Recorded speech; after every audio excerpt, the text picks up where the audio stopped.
কোৱা দাদা কিদৰে বুজিলা হে দুষ্ট দাদা মুখ বন্ধ কৰ পাপিষ্ট অধম দাদা তোৰ খ্ৰীষ্টা থাৰত ফুল নজয় বালিয়ে দাদা তই এটা কাল সৰ্প যাৰ আশ্ৰয়ত থাকি যাৰ অন্নৰে জীৱন ধাৰণ কৰিলি তাৰে শিৰত উঠি তই কৰিব খুজি তাণ্ডৱ নৃত্য মোক হত্যা কৰি সমগ্ৰে বিশাল কিষ্কিন্ধাৰ এক অচত তীৰত কিন্তু শুনুগ্ৰী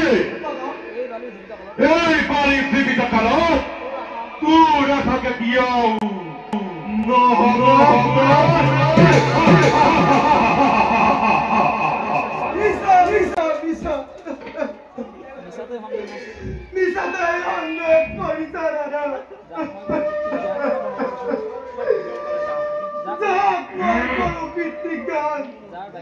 যাৰ বাক্য মই বিনা প্ৰতিবাদে কৰি আহিছো পালন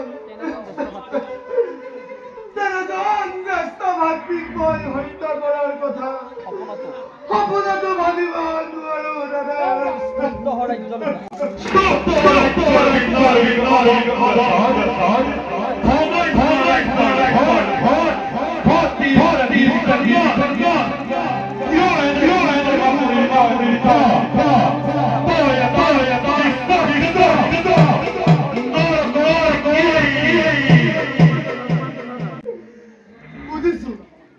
বুজিছো দাদা তোমাৰ কুধৰ কাৰণ শুনা দাদা কওঁ হবিহে গুহাৰ অভ্যন্তৰৰ পৰা মই শুনিলো মৰণ কাতৰ ৰচনা নুবুজিলো সেইবাবে আছিল দানৱৰ চলনা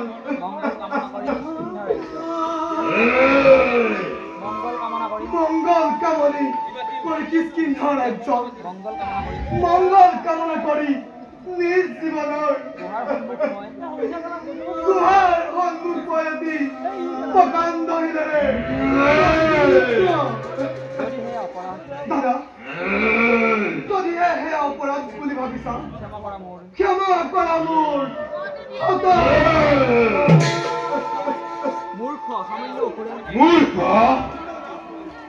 সামান্য অসুৰে পাৰি ঘটাব মমান তোৰ বাক্য আদি মোৰ অন্তৰত দয়া ভাৱ নোৱাৰে জন্মাব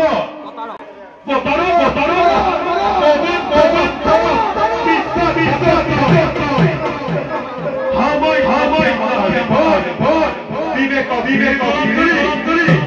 কিন্তু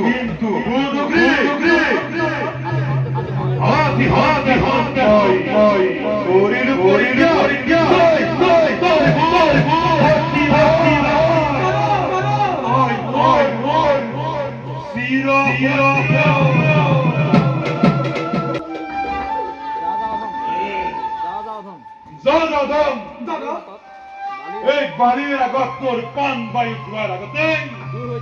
বাহিৰ হৈ যা মোৰ সন্মুখৰ পৰা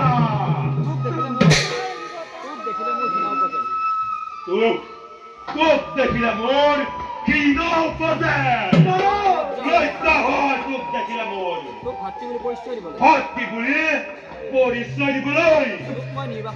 তোক মই নিৰ্বাসন দণ্ড দিলো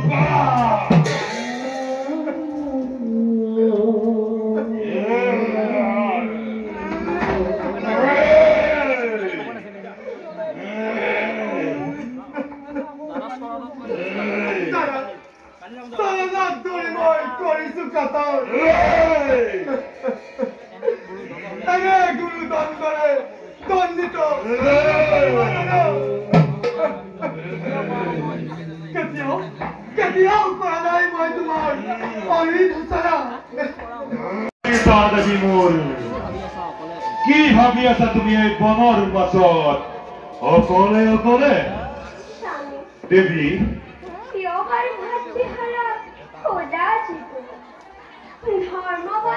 দেৱী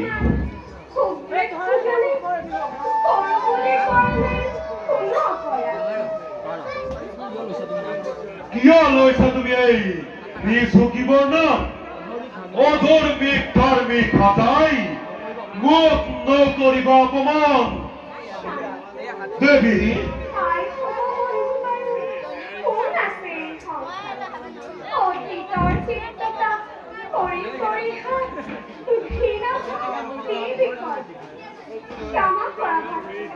দেবী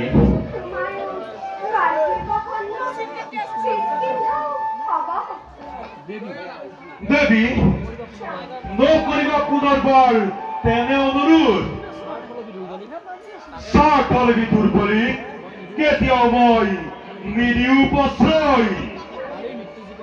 বালিৰ মৃত্যুক ঠিক কৰিলে বাঞ্চা